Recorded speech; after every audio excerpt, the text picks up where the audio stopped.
자, 147페이지 펴보세요. 147페이지 바로 강의 들어가겠습니다. 자, 147페이지 보시면 명화 재해석해서 패러디와 기법 바꾸기 나와 있잖아요. 이게 미진사 미술 창작에 나오는 책인 그 수업 지도안인데, 이제 지도안으로 분석을 할 거라면 만약에 패러디가 나왔다. 글씨 A적인 측면에서 단순하게 봐야 되는 거예요.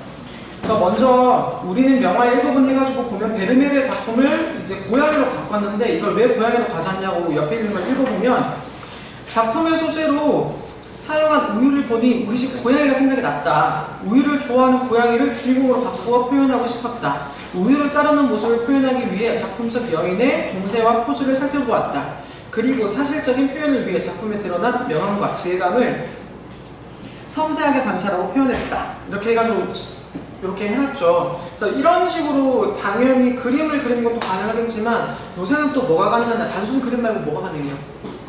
사진으로 가능하죠. 그러니까 이제 이런 것들을 똑같이 옷을 바꿔가지고 한다 했을 때, 이거를 과거니까 현대의 우리 집이었다면, 각자의 집이었다면 이라고 상상을 한다면은, 한 명은 뭐 우리 반 애들 중에 이걸 한번 그려봐. 이게 현대의 집으로 바뀌면 어떻게 될 것 같아? 라고 했더니만, 엄마가 밤을 새고 머리를 부스하게 나온 상태에서 머리에 펜을 꽂고 하품을 하면서 한 손으로 커피를 따르고 있는 모습.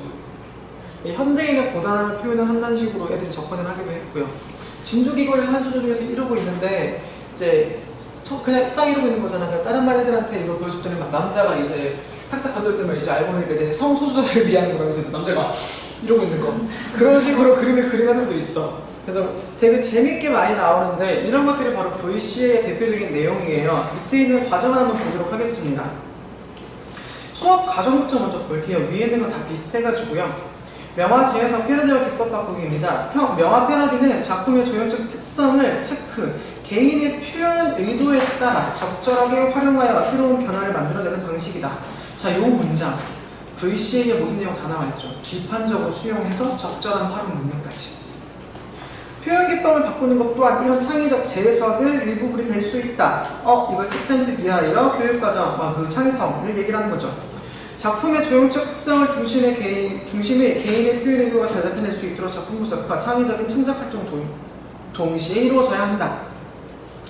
자, 그래서 2번을 보시면 원작과 패러디 작품을 비교 분석을 통해 공통점과 차이점을 찾아본다는 거. 위에는 베르메르와 고양이 작품을 보고 차이점을 찾아내라는 건 1차 시에서 뭘 할 수 있냐? 감상으로 진행하겠다라는 말인 거예요. 이런 지도안은 보통 한 차시가 아니라 이 2시간에서 3시간까지 쭉 확장된 거니까 단계별로 몇 차시로 끊을 수 있을까라고 여러분들이 고려를 해봐야 되는 겁니다. 그럼 1번과 2번은 감상 선행 1차시를 진행을 할 수 있는 거고요. 3번 원작의 조형적 특성과 패러디된 작품에 대해 드러난 표현에도 찾아내기, 요거까지 1차시로 들어갈 수 있겠죠. 그리고 4번에서 보면은 이제 아이디어로 숙제를 내주는 거죠. 다양한 패러디 방법을 한번 찾아봐라, 너네가 조별로. 그래서 주제, 형식, 양식, 소재, 기법 등의 변화를 활용한 패러디 방법을 고민해보고 다음 주에 각자 어떻게 할 것인지 모든별 토의를 해서 가져와라.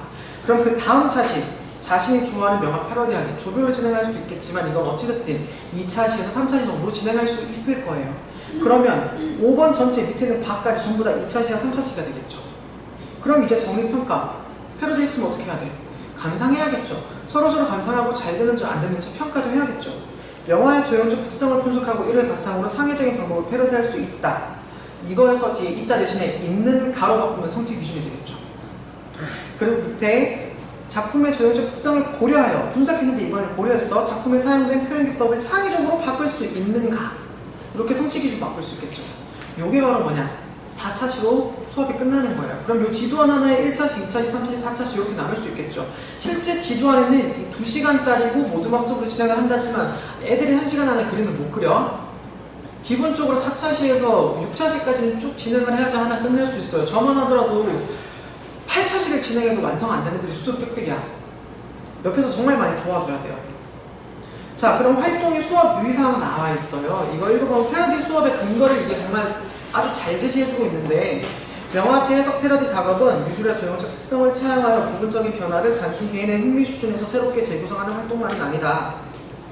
체크, 오히려 작품의 조형적 특성에 대한 이해를 바탕으로 학생 개인이 표현하고자 하는 표현의 의도를 적절하게 조화시키는 작품 재해석, 재구성, 재창조의 과정이 되어야 한다. 라고 보시면 됩니다. 자, 그리고 밑에 네 줄 아래 내려가면요. 그리고 명화뿐만 아니라 기존의 학생이 제작한 작품을 새롭게 해석하고 패러디해보는 활동을 권장한다. 자신의 작품뿐만 아니라 학급 내 다른 학생의 작품을 서로 패러디하도록 지도할 수 있다. 어라? 이거 생산과 재생산 같은데 이거 어디서 많이 봤죠? 생산과 재생산. 응? 프리드먼 맞습니다. 프리드먼 얘기가 여기 교과서에 남아있는 거예요. 자, 그럼 뒤쪽으로 넘어가면 149페이지가 있어요. 이거는 미술 감상에 나오는 건데요. 자, 일상에서 발견하는 미술이다. 어라? 일상이네요. 그럼 우리 주변이겠죠. 자, 하루 종일 일과 중 만나게 되는 여러 가지 사물과 공간의 모습을 관찰한 뒤 인상 깊은 이미지를 기록하여 스케치한다. 기록된 것들이 미술로서 어떤 역할을 하고 있는지 생각해보며 나만의 느낌을 적어보자. 이 활동 딱 보자마자 우리 주변이죠. 우리 주변이면 체험, 표현, 관통 중에 어디예요? 체험이겠죠. 근데 체험을 하면서 주변에 있는 미술품들을 어떻게 한대? 기록을 하고 본대. 분석이래. 이거는 표현이야, 감상이야, 체험이야? 분석하는 거니까. 분석이니까? 감상이죠. 그럼 체험과 감상이 동시에 이루어지는 거죠. 근데 이거 어떻게 해? 기록을 하면서 표현으로. 그럼 이 활동은 뭐야? 체험과 표현과 감상이 모두 다 들어가 있는 거죠. 그런 성취 기준이 다 반영되어 있는지 확인해 볼 수 있는 활동입니다. 자, 거리미술 나왔고요. 눈이 즐거운 뭐 음식 용기 같은 게 나왔고요. 옆에 있는 뭐 예쁜 미용실도 나왔어요. 자, 밑에 있는 과정을 한번 보도록 할게요. 2시간짜리고요. 목표, 일상 속에서 다양한 시각 언어를 발견하고 그 의미를 이해할 수 있다. 여기서 말하는 시각 언어는 시각 이미지를 말하는 거겠죠. 개요, 일상 속에서 다양한 미술의 역할과 기능을 찾아본다. 안에 있는 기능이 무엇인지 뭘 전달하려고 하는지 보는 거겠죠. 집과 학교를 오가는 그림 지도를 그리고 주변 환경과의 관계 속에서 내가 보고 느끼는 미술의 모습과 역할을 그림과 설명을 덧붙여 기록한다. 이데올로기를 분석하겠다. 라는 말이겠죠. 분석은 이렇게 하는 거예요. 특히 교과서 분석은요. 자, 수업 과정. 교과서 예시처럼 자신이 평소 생활하는 집, 동네, 학교 등에서 보내는 나의 하루를 생각하면 내가 만나는 미술의 그림 지도를 만들어 본다. 그러면 순서대로 진행하면 되는 거예요. 얘는 이런 평가 기준을 어떻게 진행할 거냐. 제가 만약에 시험 출제자였으면 이거 활동 그대로 가져가서 빈칸 빵빵빵 뚫고 지도가 낸다면 다 문제 낼 거야. 첫 번째 문제. 빈칸 사이에 도입 전개 정리에 들어가야 되는 내용. 두 번째 문제. 이게 VCA 기준으로 어떤 게 가능한지 그 사유를 작성하시오. 그럼 논술 분석으로 쫙 나오겠죠. 이제 교과서 분석이나 교육 과정을 되게 좀 안 하는 사람들이 있는데 걱정되는 게 뭐냐면 얘네들은 시험 문제에 많이 나오는 건 아니야. 한두 문제 정도밖에 안 나와. 근데 배점은 제일 커. 얘를 하나 틀렸을 경우에 다 틀려요. 점수가 아예 나가리가 나가는 거고요. 저만 하더라도 그때 이제 파이 효과 문제 나왔던 거 있잖아요. 모르고 들어갔잖아, 파이 효과. 근데 그 부분에 있어서 감점이 제일 컸는데 파이 효과는 점수가 감점이 있었지만 그래도 공채가 공부 교정을 확실하게 구분을 할 수 있었고 영상에 대해서 제가 이걸 알고 있었기 때문에 거기서는 감점이 거의 없었어요. 다만 파이 효과랑 연결을 못 시킨 게 제일 안타까운데 만약에 주변에서 교육 과정에 대해서 얘기를 안 하면 배점이 크기 때문에 떨어질 확률이 높다. 그래서 분석을 못 하더라도 적어도 교육 과정 근거를 교과서에서 수업을 하면서 배우는 게 중요하다라고 좀 얘기를 해주시면 좋을 것 같고 여러분들 힘들 때도 제가 지금 이 얘기를 하는 건 스터디로 교과서는 몇몇 팀들이 있기 때문에 이런 아이디어를 팁으로 드리는 거예요. 자, 그리고 옆에 있는 수업 유의사항 마찬가지로 볼게요. 평소 지나치고 있던 주변에 눈을 돌려 자신이 살고 있는 거리집 등의 환경과 사물들의 시선을 두도록 동기발이 필요하다. 그럼 공주 같은 경우에도 이제 대부분 사람들한테 애들한테 얘기를 하면 너네 지나가면서 집에 근처에서 뭘 볼 수 있니? 그러면 이제 자취방에서 집까지 여기 학교까지 걸어오는 길에 쿠키를 볼 수 있어요. 식빵을 볼 수 있어요. 그것도 하나의 이미지죠. 그러면 여기다 지도를 표를 해주는 거야. 그럼 이건 디자인 쪽으로 연결될 수 있어요. 우리 통계 지도 다이어그램 기억나요? 거기서 이제 지도 그리는 거 있었죠. 지도 마인드맵. 그것조차 여기에 통계 지도 정보를 전달하는 걸로 들어갈 수 있는 거예요. 확장되고 연결되잖아. 이건 나가서 뭐가 되는 거야? 애플랜드가 되는 거야. 인지 유연성, 통일, 지식, 통합의 논리. 하나를 알고 파산시키고 머릿속에서 연결을 하면 계속적으로 뻗어나가죠. 그래서 이런 걸 하는 건 그런 것 때문입니다. 그리고 두 번째, 가능한 부정적인 이미지보다는 서로에게 소개할 만한 재미있고 가치 있는 것들을 수집하고 발표할 수 있도록 지도한다. 이제 이런 유의점들 같은 경우도 어떻게 적어둘지 잘 생각을 해보시고요. 요건 진짜 재밌는 것 같아요. 애들한테도 실제로 수업했을 때 정말 재밌게 하는 것 같아요. 자, 자, 그럼 이제 시험 문제 나갈 건데, 일단 시험 문제 풀고 제가 지도, 여러분한테 숙제를 하나 내드리도록 하겠습니다. 151페이지 보시면요. 2009년 18번 문제 한번 풀어보세요. 2009년 18번 문제.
자, 18번 문제 정답 몇 번일까요?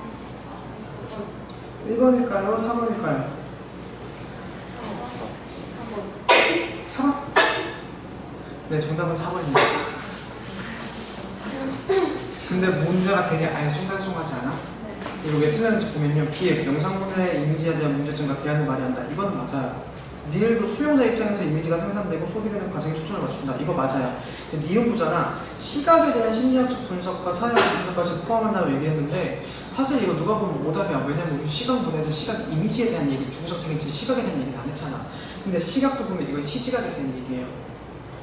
포스트 모더니즘 관점으로 미피에 대한 얘기. 시지각은 문화의 영향을 받는다. 이게 누구한테 영향을 미쳤어?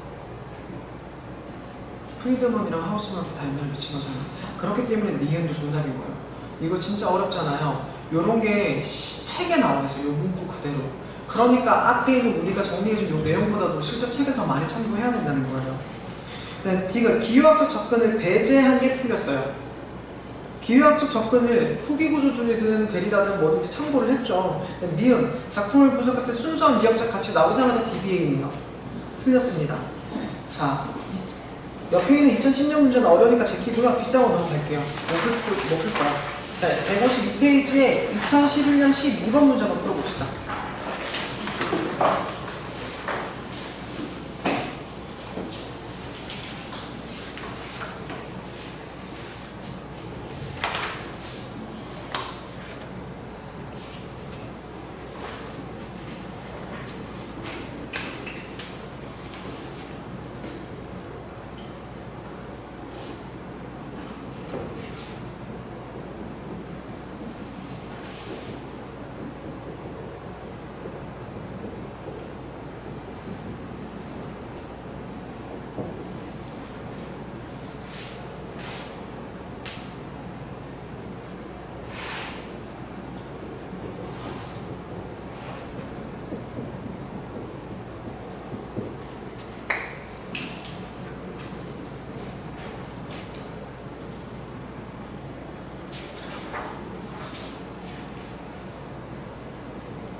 정답은 몇 번일까요?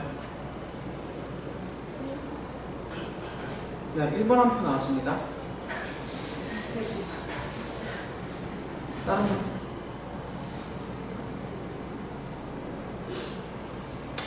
문제가 어려워. 4점이 1점인데 얘는 2.5점이어야 되잖아. 두 표인가요? 1번 2표 나왔습니다.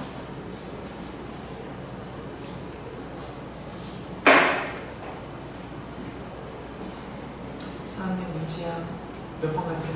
네, 여러분 정답은 1번이 맞습니다. 여러분들이 비교적 앞에 있는 걸 다 봤기 때문에 1번이라고 유추는 가능했을 건데요. 자, 어차피 애플랜드 얘기가 나왔기 때문에 인지에 대한 내용이잖아요. 도입하면 학습자의 생활 경험을 바탕으로 우리 주변 내러티브 얘기 나왔죠. 주변 내러티브 얘기하는 거예요. 숭례문 화재 사건처럼 문제의 상징물이 달라진다면 주변 상황 얘기 나왔기 때문에 1번이 정답인 거고, 2번을 보면 구조화가 잘 된 지식을 제공을 해주는데 사회학등의 지식이 구조화가 잘 된 지식이야? 아니에요. 구조화가 잘 된 지식에 해당되는 게 뭔 줄 알아요? 실제 사례예요. 실제 사례를 통해 가지고 유출할 수 있도록 해주는 거예요. 도입에서는 동기 유발인 거고. 그럼 구조화가 어려운 지식의 형성은 뭐냐? 스스로 찾을 수 있도록 해줘서 제시해주면 돼, 안 돼? 제공이란 말이 틀린 거예요.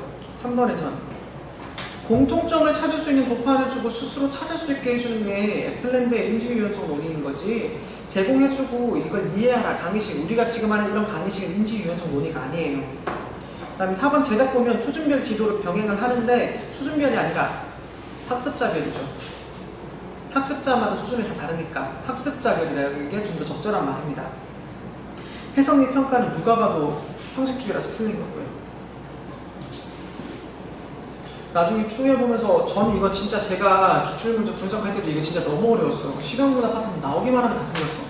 책에 있는 원론을 바탕으로 쓰다 보니까 진짜 조금 더 여러분들이 하셔야 될 숙제가 적어요. 책 다 정리해야 돼. 스터디 줄 거야. 자, 그럼 2012년 상호 관련성 키퍼 보이드, 하이퍼 보이드 요거 문장을 풀어봅시다. 2012년 하이퍼 보이드 1분 드릴게요.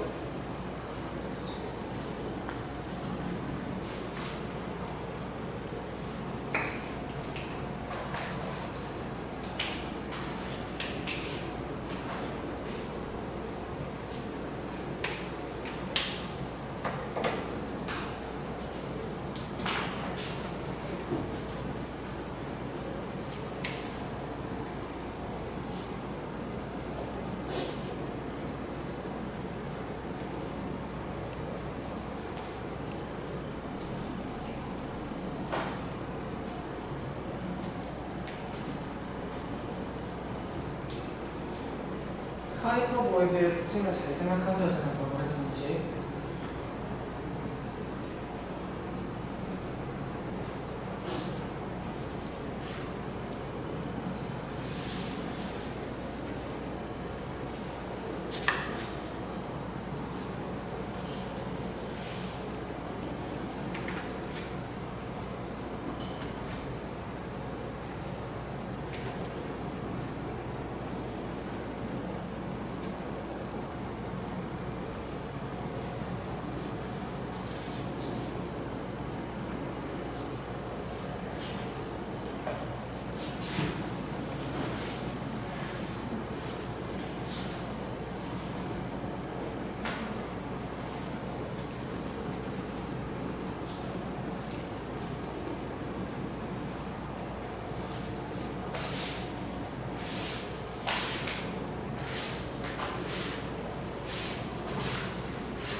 정답은 몇 번일까요?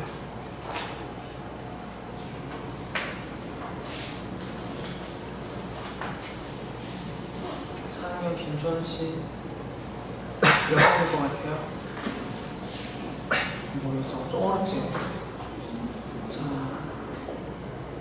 저 필상학번인데 정상이냐 몇 번일 것 같아요? 정답? 네, 정답 1번 맞습니다. 자, 하이퍼보이드 같은 경우는 제가 아까 시간문화 중에서도 상호 관련성이라고 얘기를 했는데, 이게 객관식 문제의 폐해가 뭐냐면 진짜 너무 광범위한 문제에서 가장 어려운 문제들만 가져와. 지역적인 문제, 떨어뜨리기 위한 시험 문제이기 때문에 당연히 모르는 문제가 나오는 거고 누가 봐도 틀릴 수밖에 없는 문제들을 만들어요. 그래서 여기서도 진짜 많이 틀렸던 걸로 내가 알고 있는데, 일단 보시면요, 기획 감상자 영역에서 감상자의 인식과 비평적 판단에 영향을 주는 경험들을 조사하고 중요한 건 뒤에요. 정답이 이거야. 다른 사람들이 생각하는 다양한 의미, 상대적인 거잖아. 아까 제가 상대적 문화라 그랬죠. 하이퍼보이드.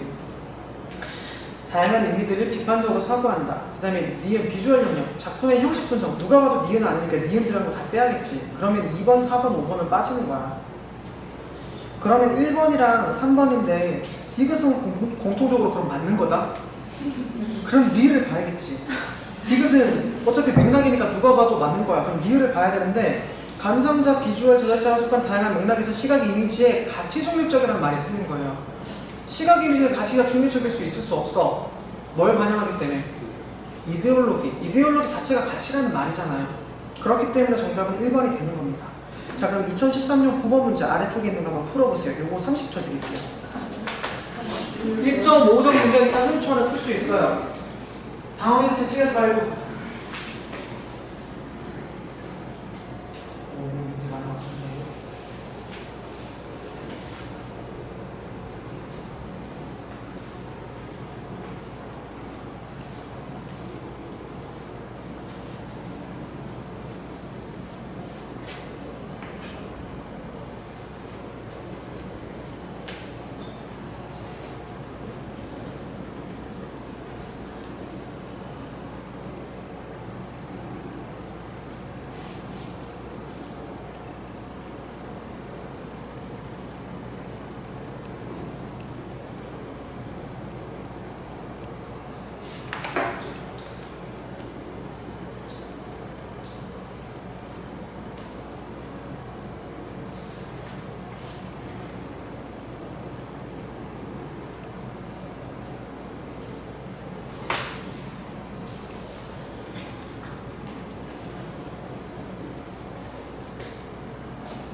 자, 정답 몇 번?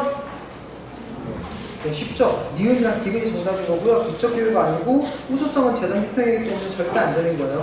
자, 그리고 153페이지 보세요. 이거는 예전에 과거 기출문제에서도 이런 식으로 문제가 실제로 나왔던 것들이에요. 비너스 정놓고 각자의 미의 우수성에 대해서 조용 분석을 한번 해보라고. 그래서 요거는 여러분들이 한번 보면서 교과서 분석을 하면서 이것도 같이 한번 해보시라고 제가 적어놨으니까 밑에 있는 교수학습 지도안 보고 한번 분석을 해보세요. 그러면 좀 재밌을 거예요. 자, 그럼 뒷장으로 넘어가도록 하겠습니다. 154페이지와 155페이지 하면은 드디어 미술교육론, 미술교육의 역사는 끝나! 박수! 심지어 이건 5분밖에 안 나갈 건데 현대 흐름의 미술교육은 비중이 그렇게 중요하진 않고 현대에서 지금 언급이 되고 있는 거라서 여러분들이 알고 있기만 하면 될 것 같아요. 시험 문제에서도 적용할 수 있으면은 얘를 어그로로 끌어가지고 수업에 적용하면 되는 거니까. 자, 인문학과 미술교육은 미술 역시 인문학의 하나의 분야다. 왜? 사람이 그렇게 발전해 나가는 거고 사람들이 사는 이야기 자체니까 인문학이라는 건 미술도 그렇게 살아가는 이야기가 아니냐라는 이야기가 있었어요. 그래서 인문학의 한 영역에 속한다라고 얘기를 해서 인문학과 미술교육이라는 흐름이 생겼고요. 뭐 인문학적 가치에 대한 성찰은 굳이 읽진 않고 여러분들이 그냥 쭉 읽어보시면 되는데 대괄호 3번을 보세요. 인문학으로서의 미술교육학의 과제. 자, 첫 번째는요. 이제 교육적으로 접근을 해야 되는 거니까 학습자의 예술적 역량의 성장. 이게 첫 번째 목표인 거고요. 두 번째는 일반적 역량 성장에 기여함으로써 미술교육의 개인적 가치 발현 라고 얘기를 하는 겁니다. 일반적 역량이 뭐냐? 인간이 전인적으로 인간이 성장할 수 있느냐. 이 말은 즉슨 교육의 목표를 얘기하는 거죠. 일반적인 교육의 목표. 자, 동그라미 1번 보면 미술교육의 본질적인 가치를 보양하고 취업을 위한 수단이 아닌 사회와 인간과의 관계성 회복 및 학문 본질성의 탐구가 신자유주의 하에 현대사회를 개편할 수 있다. 미술을 통해서, 다른 말로 미술을 통해서 사회 정서를 순환하고 사람들을 조금 더 교화시킬 수 있다는 얘기를 하는 거죠. 창의성 인재 양성과 사회의 화합과 통합 증진 등에 기여함으로써 사회 발전에 일조하고 있다. 그래서 인문학을 통해서 우리의 정서가 순환될 수 있다. 즉 정서 교육론이기도 합니다. 자, 근데 밑에 있는 융합교육과 미술교육, 저 개인적으로 스팀을 되게 싫어한다 그랬잖아요. 근데 스팀 교육과정은 제가 적은 거지만 이 내용은 제가 적은 거거든요. 1호 개정 교육과정이 미래사회에서 요청되는 역량을 중심으로 각 교과 고유의 학습과 타교과정의 연계를 제시, 과거의 배타적 교육과정을 연계적 교육과정으로 변환시켰다. 연계적 교육과정, 다른 말로 통합적 교육과정. 스팀은 사이언스, T, 테크놀로지, E, 일렉트릭. 아니지? 엔진. 나 왜 일렉트릭 쇼크거든요. 스팀. 그 다음에 A, 아트, M, 매스, 수학, 매스매틱. 그래서 스팀 이렇게 해가지고 만들어진 겁니다. 그래서 이번에 보시면 고수학습에서의 다양화를 촉진을 했고, 현장 교사의 시행착오 경험과 반성을 통한 다양한 시도로 몇 가지 고정된 고수학습 모델이 아닌 창의적인 학습활동이 전개가 되는데, 이제 스팀 교육 과정이 과거에는 거의 과학 위주였어요. 지금 제가 연수 받으러 가는 거, 카이스트로 가는 건 과학을 바탕으로 하는 스팀 교육 과정을 여러분들한테 조금 더 설명해드리기 위해서 제가 연수를 가서 다음이나 다다음 주 되면 교육 과정에 대해서 좀 풍성하게 설명할 수 있을 것 같아요. 이번 주 금요일만 하더라도 1호 개정 교육 과정에 대해서 또 출장을 가거든요. 근데 스팀은 과거에는 과학이었지만 현재는 이제 사회, 국어, 여기 이론도 이제 점점 확장시켜 나가고 있어요. 조금 이따 볼 예시가 있을 건데, 일단 교육과정 이렇게 분석을 하시보면 융합 요소를 추출을 해야 되는데, 공통적인 개념이나 요소나 원리, 주제들을 탐구하게 되는 거예요. 그럼 과학에서도 비슷하게 다루는 거죠. 대표적으로 미술과 과학의 공통점은 매체 미술 첫 번째, 두 번째는 색채학입니다.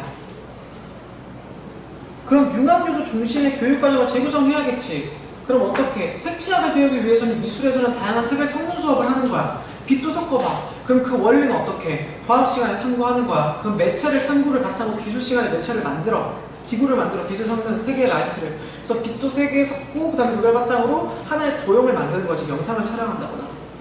그게 바로 스팀 교육과정의 결과물인 거예요.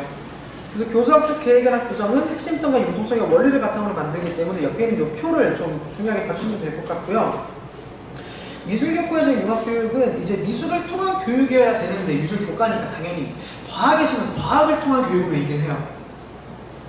그래서 타교과와의 관계 속에서 미술교과의 기능과 고유성을 인식하도록 해야 되면 미술교과 교육을 내외적으로 확장시키는 계기가 되었다 라고 하지만, 사실은 미술이 과학교과에 거의 신형화가 되었다는 점이 제일 안타까운 점입니다. 그래서 저는 요 내용이 있어가지고 1호 개정에 좀 반영을 잘했다 싶은 게 아래쪽에 있는 거거든요. 우리 미술과 역량은요, 주도적 미술학습 능력이랑 창의 융합 능력, 미술 문화 이해 능력, 미적 감수성, 시각적 소통 능력, 이렇게 5가지죠.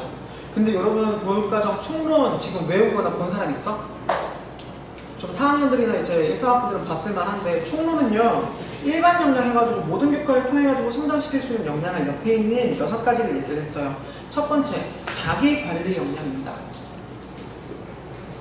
지식 정보 처리 역량, 창의적 사고 역량, 심리적 감성 역량, 의사소통 역량, 공동체 역량.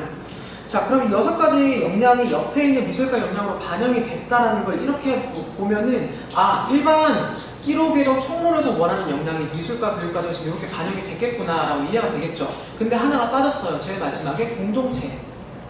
자, 근데 이 공동체 역량은요, 미술에서는 역량으로 다루진 않아요. 뭘로 다룰까요? 태도에서도 다르고, 결과적으로 미술과 목표에서 다뤄요.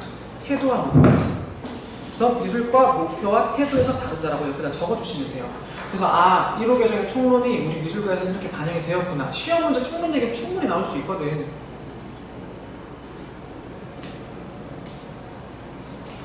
그래서 동그라미 1번 보면 교과 공통의 일반 역량과 유기적 연계성을 추구하면 미래 사회에 요구되는 융합적 사고 기능, 문제 해결력 등의 육성에 기여한다. 동그라미 2번 미술교과 교육과정 내용 체계에서 보다 구체화되고 있다. 정도만 보면 될 것 같고요. 오른쪽에 갈게요. 융합교육 교수학습 사례인데, 이거는 실제 책에 나와 있는 사례를 제가 가져온 것밖에 없어서 그냥 뭐 큰 의미 없이 보시기만 하면 될 것 같고요. 가족의 의미 이미지로 나타내는 거 보면은 이야기가 있는 우리 가족 밥상이라, 그래서 문학 시간에 가족에 대해서 시를 배우는 거야. 시도 써보고, 그리고 미술 시간에는 그 시를 바탕으로 옆에 있는 친구들한테 이 시를 봤을 때 어떤 이미지가 그려지니라고 물어보고 그리도록 하는 거지. 이런 단계를 거쳐서 나타난 게 오른쪽에는 이야기가 있는 우리 가족 밥상인 거고요.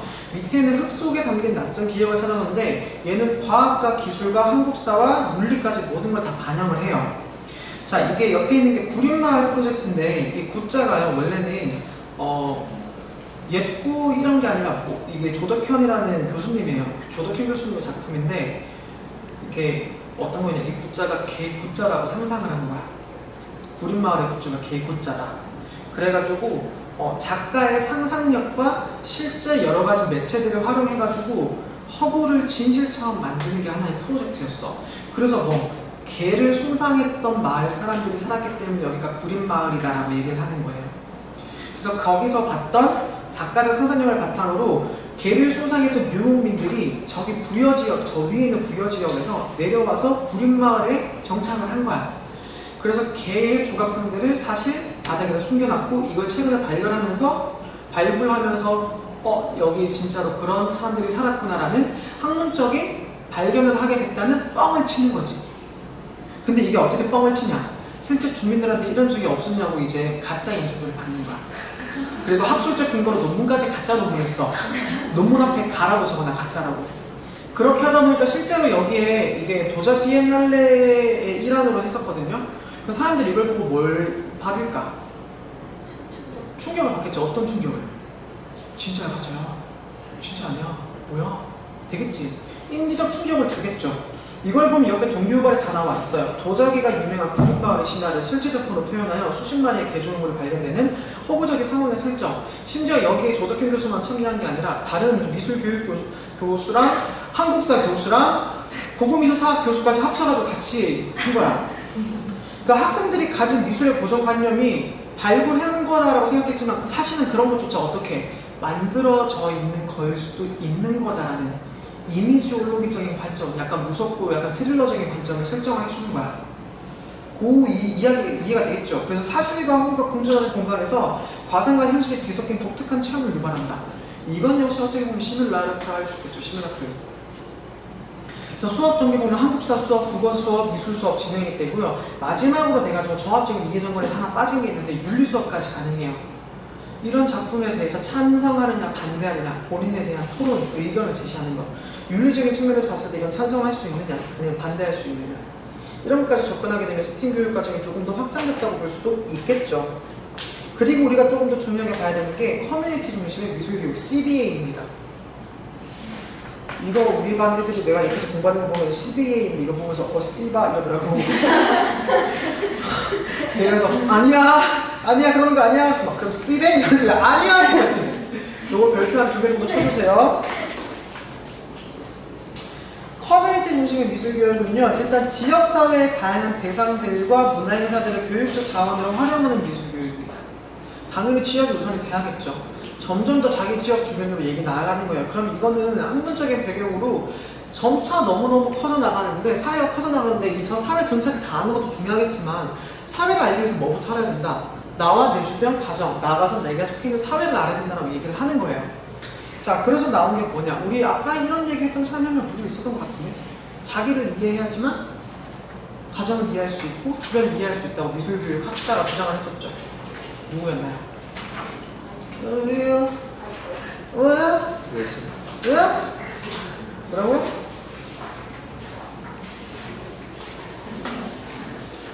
누구야? 응?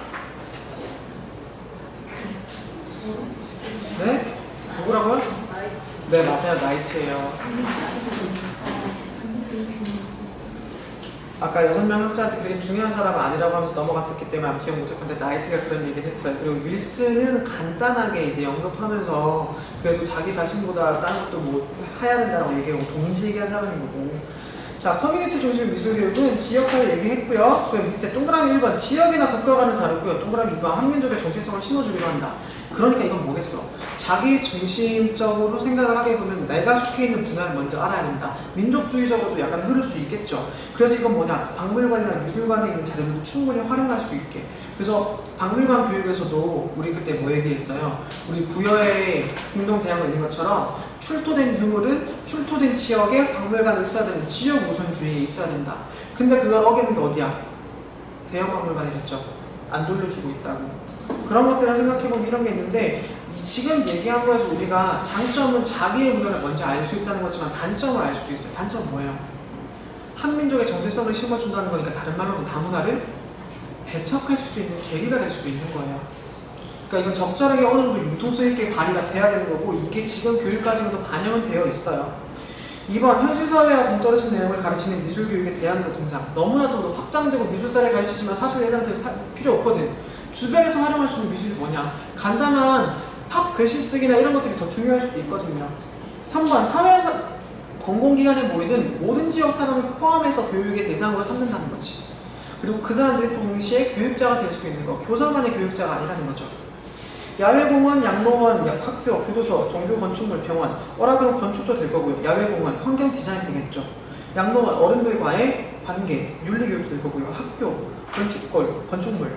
그리고 동그라미 2번. 우리가 살고 있는 사회의 사람과 장소 그리고 문화는 공동체이며 이것을 알아야 인간 성장의 중심을 이해할 수 있다. 공동체, 아까 1호 개정 교육과정.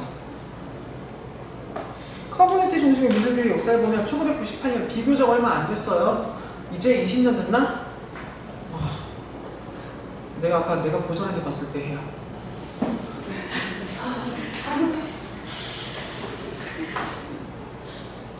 자, 그래서 콩던, 블렌지, 볼링 이 사람인데 콩던 같은 경우는 포스트 모더니즘 교육에서 다문화 교육을 얘기했던 사람이기도 해요. 그렇게 되니까 이거 굉장히 중요한 내용으로 다룰 수 있겠죠. 미술교육 역사를 조사하면 본격적으로 CBA에 대한 내용이 다루어졌고 2001년 CBA가 커뮤니티 중심의 미술교육 역사를 발매를 했는데 이제 아직 번역은 안 됐어. 영어 원서로 돼 있는데 제가 이거 원서책 샀어요. 와, 막 3페이지 읽는데 죽는 줄 알았어. 무슨 말인지 모르겠어. 자, 그래서 CBA는 지역사회니까 당연히 지역사회의 활성을 뒀겠죠. 그럼 이것도 역시 지역 재건주의, 사회 재건주의적 교육 실천. 이거 어디서 그냥 받았다. 사회 재건주의. 오, 와, 토 나와. 오와 토나 프로젝트. 좀 귀엽, 좀 오와 토나 프로젝트도 사회 재건주의였잖아. 지역사회 자연환경과 자연학생들의 실제 삶과 교육에 연관시켜 올바른 시각을 키워주는 데 의의를 두고 있다. 지역사회 재건을 가르치는 방법으로 지역사회의 미술사, 학교, 교육환경으로서 추진하여 그들의 창작 과정과 의미 그리고 작품들을 학생들의 함께 나눌 수 있는 것이다. 그래서 지역의 미술가들이 많이 활동을 하는 거고 지금 공주에서는 고만으로 페스티벌 하면서 이제 수많은 공예가들이 오잖아요. 서울 같은 경우는 밤도깨비 야시장을 하면은 밤도깨비 플리마켓도 같이 해. 어제 갔다 왔는데 잠깐 작가님 한번 만날 일이 있어가지고 그 보면은 서울시에서만 구할 수 있는 재료들, 그 다음에 서울시만의 로고 같은 거, 하이서울, 아이서울육 이런 것들을 바탕으로 서울시의 분위기. 그래서 어제는 주제곡이 이효리의 서울에서 굉장히 궁금했어. 그래서 그런 식으로 서울만의 특징을 보여주는 게 어떻게 보면 지역사회를 보여주는 특징이라고 할 수 있겠죠. 밤도깨비 야시장도 그렇고요. 그러면 이제 커뮤니티 중심의 미술교육 확장과 실천은요, 여러분들이 이제 다 읽어보시는데 이제 여기서 플러스 돼가지고 2000도 넘어가면서 논문에 추가가 됐어요. 제일 밑에서 두 번째 봐. 즉, 가상공간엔 온라인 사이버 공동체들을 미술교육에 활용하는 방안이다.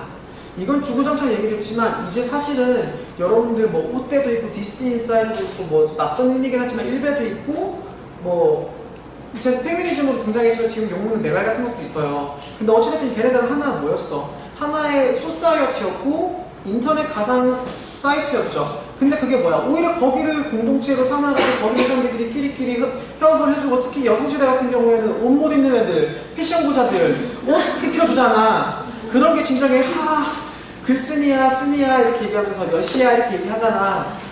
근데 여성시대도 한 번씩 들어가 봤어요. 동생이랑 같이.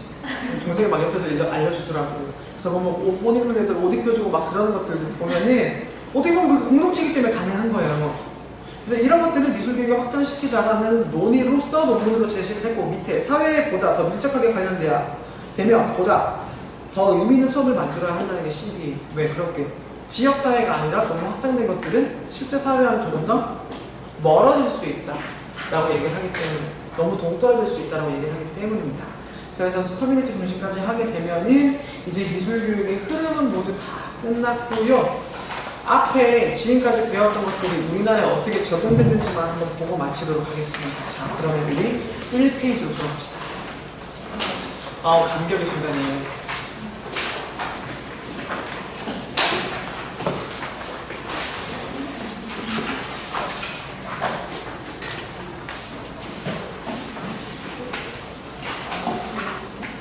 작년에 미술교육 이거 봤던 사람들은 가지고 있겠지만 미술교육과 변천 과정의 그 변천을 보면 분석 내용을 먼저 볼게요. 미술과 교육과정은 광복이후 당시 유입되어 있던 일본계 미술의 영향과 미군정을 통한 교육과정 수립을 통해 자체적인 교육과정이 개발되지 못했다. 즉 일본을 통해 먼저 들어왔고 나중에 미국에서 많이 영향을 받았겠죠. 그래서 그 아네리드 수님이 쓰신 책 중에 현대미술교육의 뿌리라는 책이 있거든요. 그 책은 미국에 있는 미술교육의 뿌리를 찾는데 우리가 거슬러 올라가면 미술교육이나 미술이나 죄다 어디서 가져온 거냐? 일본과 미국에서 가져온 거기 때문에 그 책을 처음에는 임용고시에서 많이 다뤘대요. 그래서 미국의 영향을 많이 받았다 정도만 알고 계시면 될 것 같아요. 점차 시대가 변화됨에 따라 표현기능, 창의성 중심, 학문 중심, 다문화 중심, 시각 중심 미술교육이 학문적으로 대두되고 한국으로 유입되면서 현재의 교육과정으로 만들어져 왔다. 자, 교육과정이란 이제 이 개념을 알고 가셔야겠죠. 이제 학생들한테 이런 걸 설명해 주는 게 굉장히 어려워. 교육과정이란 국가에서 교육을 할 때 이러한 지침으로 지도를 해야 하는 일종의 가이드라인으로 가장 넓은 의미의 틀이라고 말할 수 있다. 교육과정을 바탕으로 각 광역 규모의 교육청에서는 개별적으로 운영하는 사업에 맞추어 각 급의 학교에 세부적인 지침을 내려보내고 학교의 교사들은 제시된 여러 교육과정과 지침을 활용해 자의적으로 교육과정을 해석하고 지도한다. 자, 그러면 교육청에 따라서 사업에 맞춰 다르게 한다고 그랬잖아요. 서울시 교육의 슬로건은 뭐냐면 청년교육이에요. 그럼 전라북도 교육 사업의 슬로건은 뭘까요? 밥상머리 교육이에요. 전남 되게 재밌어. 그런 것들이 다 나와 있어요. 그러면 이제 경기도는 세계로 뻗어나가는 경기. 그래서 그런 게 나중에 인재상에도 도움되고 여러분들 면접 때도 충분히 도움이 되거든요. 어쨌든 면접을 보는 사람들은 장학사나 교장들이기 때문에. 그래서 이런 것들을 보면서 아, 그런 게 있구나라고 알고 계시면 될 것 같고, 따라서 교사에게 교육과정이 중요한 이유는 교육과정을 바탕으로 적절한 수준에서 시대의 변화에 발맞춘 교육을 하는데 필수적인 요소이기 때문이다. 그리고 우리가 무조건 봐야 된다고 할 수밖에 없는 게 이런 내용들 때문입니다. 자, 미술과 교육과정의 변천인데 연수 기준, 전면 시행과는 다른 연수로만 보는 건데, 원래 저 이전에 공부학번들까지는요 이제 객관식 시험이 있어가지고 이거 뒤에 있는 연도를 다 외웠어. 근데 지금 볼 땐 지금 연도까지 외울 필요는 없어요. 외울 게 줄어드는 게 다행이지. 자, 그래서 교수 요구 시기는 일제 교과서를 번역하여 쓰는 정도였기 때문에 대부분의 내용이 미술이 아니라 서화나 조형에 가까웠어요. 그래서 미술이라는 말도 거의 없었고 1948년 임시정부가 수립이 되고 난 이후에 49년부터 교과서가 제작이 돼서 그 전까지는 아주 그냥 어디냐? 지금 여기 세종시지? 세종시 가면은 그 교과서 박물관 안 가봤지? 한번 가봐. 가면 되게 많이 느끼게 돼. 거기 가면 교과서 박물관에 가면은 미래 출판사에서 운영하는 게 있는데요. 조치원 쪽에 있을 거예요. 거기 가면 요때 교과서도 있어요. 이때 교과서도. 근데 보면 느낌 이상해. 와, 저런 걸 어떻게 가르쳤지? 하면 진짜 일제 치하에서 봤던 그런 교과서가 있기도 해요. 저는 공부할 때 갔어요. 가서 보고 와, 진짜 개쩐다라고 생각을 하고 왔고, 내가 봤던 교과서도 여기 있구나라고 생각하고 왔어요. 자, 1차 교육과정은 진보주의 교양 영향이었기 때문에 당연히 진보주의라 그러면 창의성 중심 미술교육이랑 종교의 영향 많이 받았겠죠. 일상 속에서 내용 설명해가지고 사실 미술 가르칠 것도 없었어. 그려라. 너네 주변에 있는 바탕 보고 풍경 보고 그려라. 그냥 다였어요. 그리고 2차 교육과정은 63년부터 73년까지 거의 11년인데 미술 과목이 분화가 돼서 미술 1과 미술 2가 됐어. 감정과 창의력을 표현되었는데 이게 진보주의가 그냥 아무 생각 없이 그려라 했는데 이제 로엔펠드의 영향을 좀 받은 거겠지. 그렇게 볼 수 있겠죠. 그리고 70년대 되면 이제 이때부터 스페트리 쇼크 받고 DBA가 이제 본격적으로 미국에서 논의가 됐으니까 우리나라도 들어올 때가 됐잖아요. 내용, 역량, 명시를 통일을 했고 다양한 기법 습득과 체크, 전통 미술의 중요성이 대두가 됐어요. 그리고 단위라는 게 이때 처음 등장해요. 졸업할 때까지 꼭 들어야 되는 학교의 수업수. 그러면서 미술은 4단위에서 6단위, 미술만 이렇게 들어야 된다라고 얘기가 나옵니다. 전통 미술이 그 전까지 좀 없었다가 왜 서양 미술 위주로 진행이 됐다. 이때부터 전통 미술을 가르치기 시작을 했다는 거죠. 자, 4차 교육과정은 제일 중요한데 시대적인 격변기예요. 인간중심, 학문중심 교육과정, 전인교육과정이 같이 들어오면서 교육과정이 폭발적으로 발전하게 되기 시작한 게 이때고, 유학을 갔다 온 미술교육자들이 들어오면서 우리나라 교육과정을 본격적으로 만들기 시작해요. 그래서 학문중심 교육과정을 바탕으로 만들어지면서 산업사회의 발전을 일으켜주는데 7년밖에 못 간 거는 얘가 사회가 급변하니까, 80년대 사회가 급변하니까 7년밖에 못 가고 그 다음 5차 교육과정으로 바뀌는데 이때부터 좀 길게 유지가 됩니다. 5차 교육과정 시기 보면요, 4차 교육과정 발전, 감상교육 나오고 그 옆에 정보교육을 결합합니다. 이제 미술교육에서 정보까지 같이 다뤄야 된다고 얘기를 하는 거죠. 그리고 6차 교육 과정에서 미술 교육 과정이 미술만이 가지는 독특한 성격이라는 걸 최초로 주장을 해요. 미술과의 성격을 정식 명명을 하고 미적 교육, 전인 교육, 미술의 본질적 기능 회복을 언급을 하면서 이때 뭐가 들어가냐? 이제 80년대 후반이지, 80년대에 있던 미술 교육이 반영되는 거잖아요. DBA에서도 이제 네오 DBA가 이때 조금 반영이 돼요. 네오 DBA가 여기 조금 반영되고 아트 프로필에 대한 내용은 조금 들어갔을 거예요. 제가 봤던 교육과정 이제 요목의 변화 봤을 때는 그랬어요. 그리고 7차 교육과정 시기를 보면 11년 동안 진행이 되는데 이게 좀 많이 안 바뀌었죠. 왜? 여긴 정보교육에 대한 모든 것들이 다 들어가 있었으니까. 학습자 관심, 흥미, 창조, 정서 등 학습자 중심 다양한 분야의 반영을 토대로 주체적인 수립. 이건 포스트 모더니즘이 반영이 된 거야. VCAE까지 반영되긴 조금 걸렸어요. 조금 중간중간 변환이 있었지만 어찌됐든 이런 부분들 학습자 중심으로 흘러가 들어왔다는 건 수용무역과 포스트 모더니즘 다원화된 사회를 반영하겠다는 다원주의 교육 과정이 반영된 거고, 이제 7차 개정, 그 다음에 7차 공부 개정, 7차 1, 2 개정, 7차 1호 개정 해가지고 반영되면서 점점 들어가게 되는 거죠. 공부 개정에서 영상 쪽으로 확장됐고, 1, 2 개정에서 소통으로 들어갔고, 1호 개정에서 스팀과 통합교육으로 발전. 그런 것들 보면 됩니다. 미술과 교육과정 분석에서 반드시 해야 될 게 1, 2, 3, 4, 6, 5 다 외워보셔야 되고, 자, 따로 숙제는 오늘은 숙제가 없고 다음 주까지 해야 될 게 뭐냐면 교육과정 다 읽어와요. 눈으로라도 다 읽어와요. 그냥 슥 읽어만 봐. 외우라는 말 안 할 테니까 슥 읽어만이라도 봐. 그리고 이제 숙제 정리하겠습니다. 자, 미술교육의 기초 요거 2학년들이 사요. 몇 명 더 추가할 거면은 상관없고 2학년들 스터디 팀원들 해가지고 2학년들 해서 요 책 사십시오. 2학년들은 꼭 봐야 되는 풍급서니까 요 책 사서 시간문화 파트를 찾으면은 찾을 수 있을 거야. 파트를 정해가지고 정리를 하시면 돼요.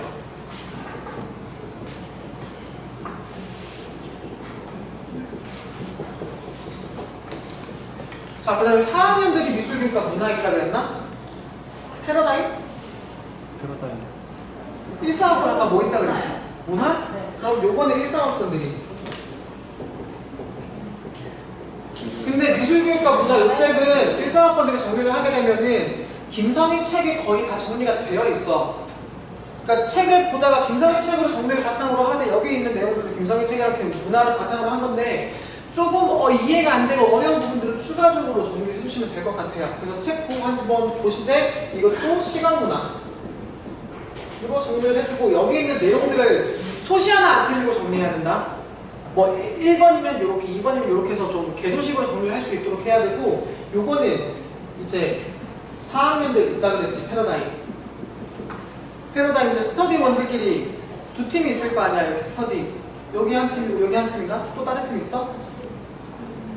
알아서 해 여튼.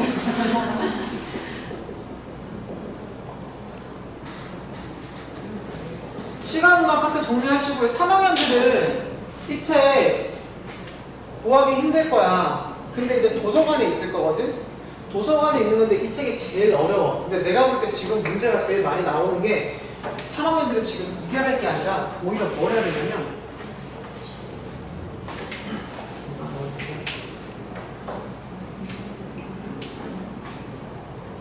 어차피 다음 주에 제가 설명을 하겠지만 공부 개정이랑 1호 개정에서 시간문화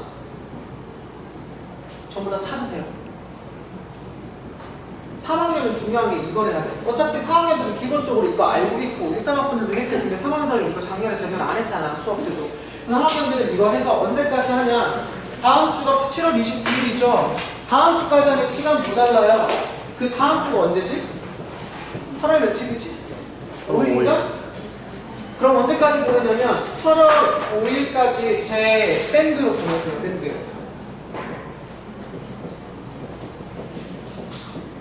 알집으로 해가지고 종합해서 저한테 스터디별로 정리해서 보내준다 하신다. 여튼 이거 정리해서 좀 보내세요. 자, 2학년들은 네. 다 같이 이렇게 근데 나눠서 하면 돼. 왜냐면 이거 파트 그렇게 많지는 않아. 간단해. 그리고 읽다 보면 이해가 하나도 안 될 거야. 이해가 안 되는 부분을 찾아서 공부하라고 시키는 거야. 마찬가지로 읽다 보면 말이 너무 어려워서 이해가 안 될 거예요. 보면서 정리하시면 되고 3학년들이 오기 제일 쉽다 지금. 시간보다 작은 거. 8월 5일까지 다 정리해가지고 저한테 보내시면 제가 그거 바탕으로 수업 자료 세팅 싹 다 해가지고 다시 뿌릴게요. 업로드해서 다 같이 볼 수 있게. 오케이? 네. 자, 그럼 오늘까지 마무리하겠습니다. 끝내겠습니다. 길게 하세요. 사람이 시간보다 미술 전체 구성 안 하는데 저거 파란색 나면 모양이 힘들 거고 전체 정리하려면 치는 거안 없을 거야. 그래서 저거 없어서 못하고 저건 내가 할 테니까 공부랑 이렇게 좀 많이 좀 들고 돼.